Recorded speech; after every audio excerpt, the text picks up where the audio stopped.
श्रावण महीने में आप जल चढ़ाने के लिए आ रहे हो।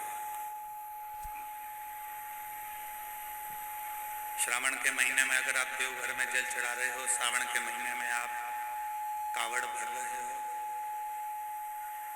तो इतना ध्यान जरूर रखें कि संसार के मनुष्य में दम नहीं है कि वो 100-150 किलोमीटर दूर से गंगा जल भरकर भगवान शंकर को चढ़ाने के लिए आ जाए।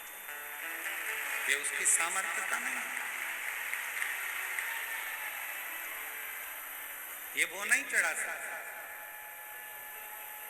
हमको लगता है कि मनुष्य जल चढ़ाने के लिए आया है, पर जब वो गंगा का जल अपने कंधे पर रखकर बोल बम बोलते हुए जब चलता है तो वो मनुष्य नहीं रहता, 33 कोटि देवता स्वयं गंगा का जल लेकर बाबा को चढ़ाने के लिए।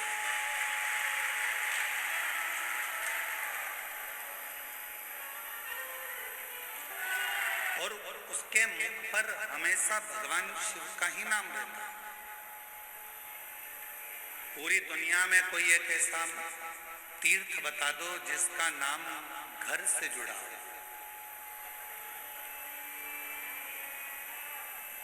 पूरी दुनिया में ऐसा कोई तीर्थ नहीं है जिसका नाम घर से जुड़ा हो। केवल एक तीर्थ है, वो देवघर है, जो घर से जुड़ा हुआ है।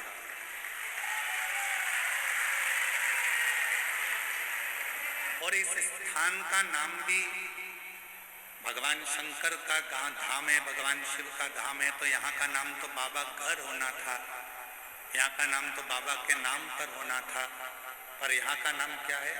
बाबा घर नहीं है। यहाँ क्या नाम है?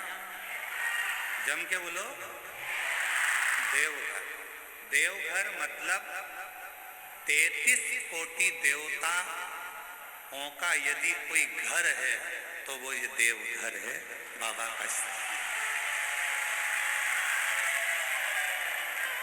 ये देवघर की पवित्र धरा।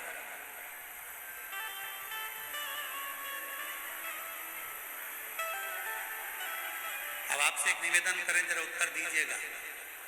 मेरी झारखंड की जीजियों, मेरे बिहार के जीजाओं, मेरी बंगाल की बहनों, मेरे छत्तीसगढ़ की भांजियों, आज इस जगह पे पूरे प्रदेश, जितने आसपास के प्रदेश हैं, सारे प्रदेश यहाँ आए हुए हैं, इसलिए आप सबको नमन करता हूँ, प्रणाम करता हूँ।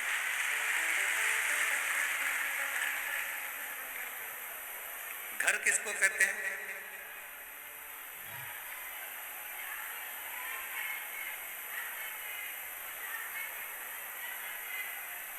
शिव महापुराण की कथा कथित घर किसको कहते हैं? जहां पर हमारे माता पिता रहते हैं। फिर वो एक किराए का भी मकान है तो वो भी घर कहलाता है। जहां माँ बाप रह रहे हैं, जहां माता पिता रह रहे हैं, उसको घर कहा गया। तो किसी ने इंद्रदेव से पूछा कि इंद्रदेव ये बताओ, गरुण वरुण सारे देवता मिलकर सब देवघर जा रहे हैं, बैद्यनाथ जी की पावन धरा पर जा रहे हैं, ऐसा क्यों? तो कहा वो घर है। किसका घर? तो कहा सारे देवताओं का घर, क्योंकि वहां जगत के माता पिता स्वयं भगवान शिव और सती उस भूमि पर भगवान शंकर पार्वती के साथ विराज। भगवान देवाधिदेव महादेव स्वयं माता सती के साथ विराज। और तेरी कृपा बिना ना हिले एक वीणु लेते श्वास, तेरी कृपा से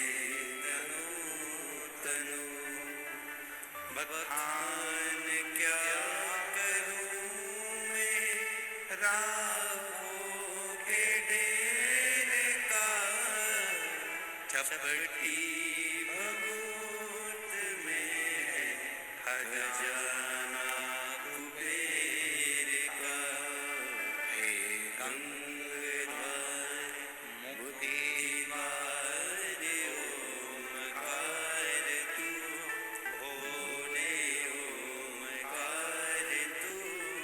पवित्र धरा पर स्वयं देवता भी आने को तरसते हो, ऐसी धरा पर आप और हम बैठकर शिव महापुराण की कथा का लाभ ले रहे हैं।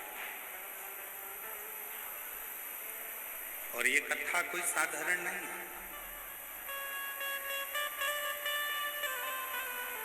आप अपनी बुद्धि में अपने चित्त से ये निकाल देना कि आप कथा सुनने के लिए गए। आप अपने विवेक से ये निकाल देना कि हम शिव महापुराण की कथा सुनने के लिए देवघर गए। आप अपने विवेक में ये रखना कि हम देवघर में कथा सुनने के लिए नहीं, हम देवघर में अपने पिता से अपने मन की बात करने के लिए इस भूमि पर आ रहे हैं।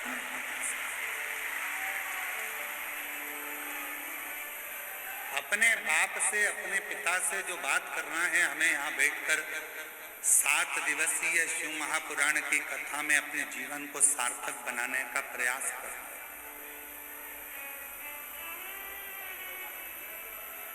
और इन 7 दिन में हम बाबा से अपने मन की बात कैसे कह सकते हैं और अपना दिल की बात बाबा से कहकर अपनी झोली कैसे भर सकते हैं, ये आपको सीखना। पड़ोसी शोर मचाएगा, पड़ोसन कुछ बोलेगी, पीछे खड़ा हुआ व्यक्ति कुछ बोलेगा, उस समय पर उसके पांव पड़कर कहना मुझे कथा सुन लेने दो।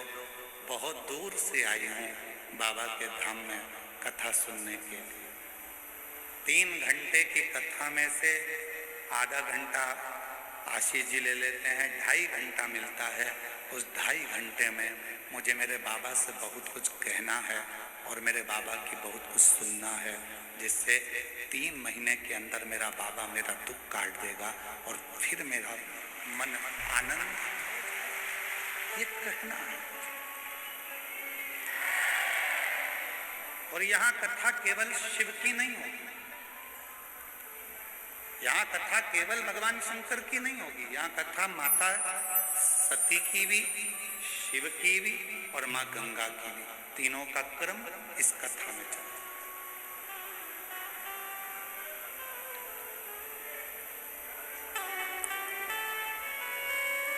अरे भाई,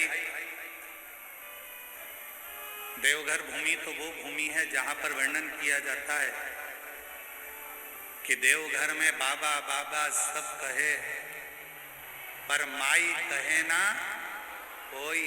जो एक बार माई कहे देवघर में वही होई।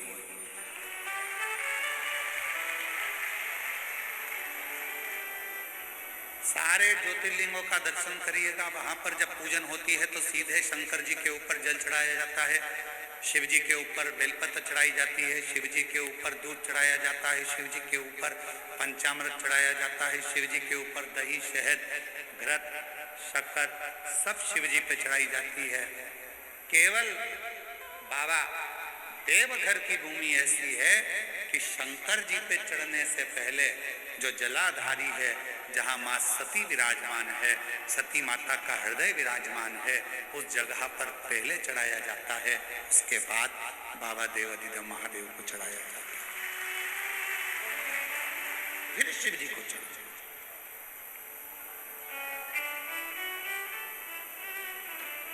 फिर भगवान शंकर विराजमान। शिव कथा कर रही है। जन्म लेना एक मनुष्य का कब सार्थक है? जब वो भगवान शंकर के विरल भक्ति में डूबे।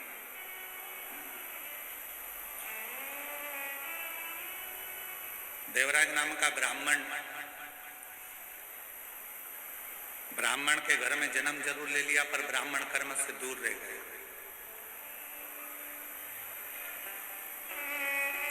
आपका जन्म लेना तब सार्थक है जब आप जन्म लेने के बाद आप भगवान की विरल भक्ति में लग गए। शिव महापुराण की कथा कभी नहीं कहती कि आप अपना घर छोड़ दो, परिवार छोड़ दो, नाते छोड़ दो, रिश्ते छोड़ दो, या अपना काम धंधा छोड़ दो, या अपना व्यापार छोड़ दो। शिव महापुराण की कथा तो हमेशा एक बात कहती है कि अपना कर्म करते रहो। कह भी दे कि अपना घर छोड़कर मंदिर में जाकर बैठ जाओ तो बिल्कुल मत बैठना, कह देना सीवर वाले बाबा ने मना करा, हम तो नहीं बैठते। कोई तुमसे कहे कि पूरा घर छोड़कर गंगा जी के घाट पर जाकर बैठ जाओ, बिल्कुल मत बैठना, कह देना महाराज ने मना करा, हम तो नहीं जा सकते। कोई कहे कि तुम बैरागी बन जाओ, कोई कहे तुम सन्यासी बन जाओ, कोई कहे तुम तपस्वी बन जाओ, कोई कहे कि तुम साधक बन जाओ, कह देना हमारे बस की बात नहीं है, क्योंकि हम कलिकाल में जन्म लिए हैं। और इस कलिकाल में हम अगर घर के अंदर रहकर भी भगवान का यदि मुख से 2 क्षण में भी श्री शिवाय नमस्तुभ्यं कह लेंगे तो हमारी मुक्ति निश्चित है। ये शिव महापुराण की हमारा मोक्ष निश्चित है।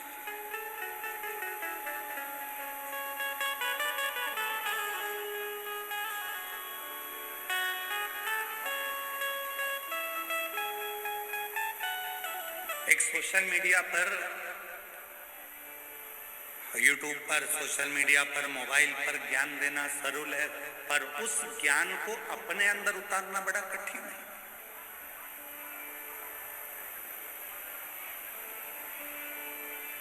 स्वयं की जिंदगी में उतारना बड़ा कठिन है।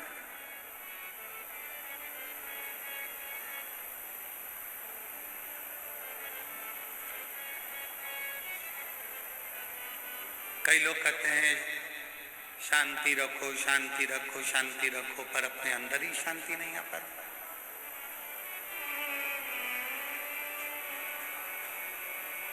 अब यहाँ इतने कथा सुनने के लिए मेरी जीजियां, मेरे जीजा, मेरी बेटियां, बेटा, मेरी माताएं, मेरे बुजुर्ग माता पिता इस पवित्र कथा में आए।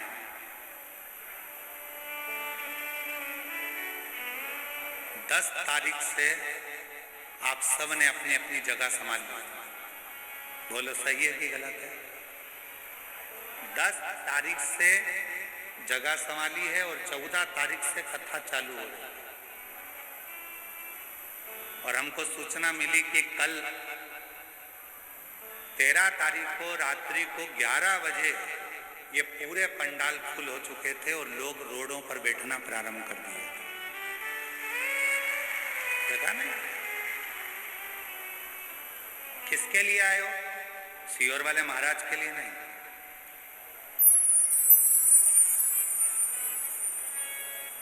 आप किसी व्यक्ति और विशेष के लिए नहीं आए। आप आए हो शंकर भगवान को अपने मन की बात कहने के लिए और शिव जी का वर प्राप्त करने के लिए। सीहोर वाला महाराज आपको कुछ नहीं देगा। आप गलतफहमी में मत रहना कि सीहोर वाला महाराज आपको कुछ दे देगा, कुछ नहीं। हमारी सामर्थ्यता नहीं है कि हम दे सकें, पर मेरे देवघर वाले बाबा की इतनी सामर्थ्यता है कि दुनिया का सारा सुख आपको दे सके।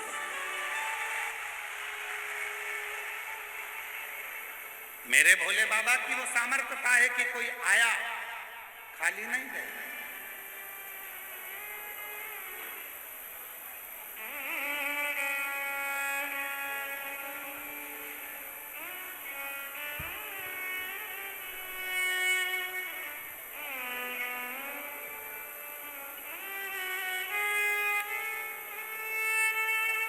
मैं सांसद महोदय जी से एक बात कहूँगा, डॉक्टर निशिकांत जी दुबे जी से। दुबे जी, यहाँ एक जमशेदपुर की जीजी खड़ी है, ये खड़ी है, ये जमशेदपुर में कथा करा अकेली, और इन्होंने कहा गुरुजी हमारे जमशेदपुर में हम कथा तो करा लेंगे पर इतने लाखों भक्तों का हम भोजन नहीं करा पाएंगे। हमने इन दीदी से कहा कि तुम वेद बाबा देव घर जाओ और वहाँ पे पीला चावल देकर वहाँ का एक चावल उठाकर ले आना और एक बेलपत्री लाकर एक छोटा सा टेंट लगाकर वहाँ रख देना। तुम ना हलवाई करना, ना तुम अनाज रखना, बाबा देवघर वाला आएगा और पूरा भंडारा कर कर जाएगा। और पूछो उनसे, सांसद जी ये दीदी ने एक छोटा सा टेंट लगाया, वहाँ ना हलवाई करा भोजन बनाने वाला और ना भंडारे की तैयारी करी, बस लिख दिया भोजनशाला। और कोई बाहर से एक टीम आई 15 लोगों की हलवाईगिरी करने के लिए, ना जाने कहां से आई थी, और कहां से गाड़ी भरा भरा कर चावल आता गया, अन्न आता गया और भंडारा चालू हो गया और कथा चलती रही। आज तक इस बहन को भी नहीं मालूम कि भोजन किसने बनाया था। आज तक इस बहन को भी नहीं मालूम कि भोजन लाया कौन था, अन्न कौन लाया, सामान कौन लाया, चूल्हा किसने जलाया, भट्टी कौन ने जलाई, किसने मिठाई बनाई, किसने चावल बनाया, किसने भाजी बनाई, किसी को नहीं मालूम। अब ये बहन एक दिन सीओर आकर बोली कि गुरुजी वहां भोजन बनाने के लिए क्या आपकी टीम आई थी? हमने कहा नहीं, हमारा बाबा आया था और वो बनाकर गया और सब। यहाँ किसी की सामर्थ्यता नहीं है।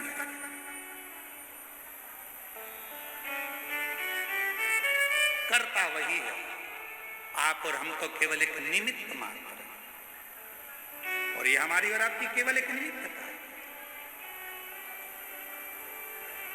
आज हमारे सांसद जी जब आए तो उन्होंने एक ही बात की, गुरुजी हम बाबा की आज्ञा से, देवघर वाले बाबा की आज्ञा से